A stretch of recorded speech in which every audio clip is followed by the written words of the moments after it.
या हेल्थ ड्रिंकच्या फक्त 2 चमच्यामध्ये 5 चमचे साखर असते। पालकांनो, हे तुम्हाला माहित आहे का? जाहिरातीतला तो मुलगा पावडर पिऊन पहिला येत नाही, तो मैदानात घाम गाळतो म्हणून पहिला येतो। परंतु आपण काय समजतो, डबा म्हणजे ताकद। आता एक प्रामाणिक प्रश्न, तुम्ही मुलाला रोज सकाळी 5 चमचे साखर खायला द्याल का? नाही ना।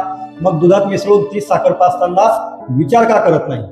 15 वर्षांचा डॉक्टर अनुभव सांगतो की मी जेव्हा ओपीडी मध्ये तुलतुलीत फुगलेलं बाळ पाहतो आणि आईला विचारतो दुधात काय देतात, तेव्हा आई अभिमानाने एक महागड्या पावडरचं नाव सांगते आणि आईला वाटतं मी मुलाला स्ट्रॉंग बनवते।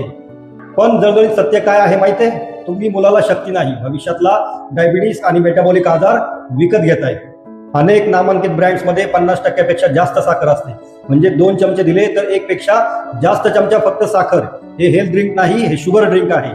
आपल्याला बाळाचा गुबगुबीतपणा क्यूट वाटतो, पण तो आरोग्य नाही, ती साखरेमुळे शरीरात आलेली सूज आहे। आणि अतिरिक्त साखर इन्सुलिन वाढवते, फॅट वाढवते आणि लहान वयातच आजारांची सुरुवात करते।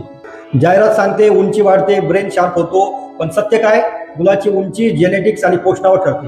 कोणतीही पावडर चमत्कार करू शकत नाही। आधीच्या काळात हे नव्हतं, कारण दूध शुद्ध होतं, मुलं दिवसभर मैदानात खेळायची। आज मुलं स्क्रीन समोर बसतात आणि आपण त्यांना वरून साखरेचा बॉम्ब देतो।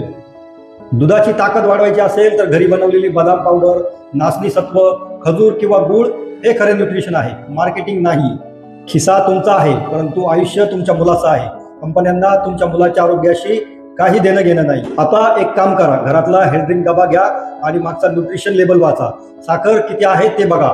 हा व्हिडिओ प्रत्येक आई वडिलांपर्यंत पोहोचवा, ज्यांना वाटतं की ते मुलाला ताकद देत आहेत। तुमचा एक शेअर एका मुलाचं आरोग्य वाचवू शकतो। हा व्हिडिओ जर आवडला तर अशाच नवीन अपडेटसाठी आणि आरोग्यपूर्ण माहितीसाठी चॅनलला सबस्क्राईब जरूर करा।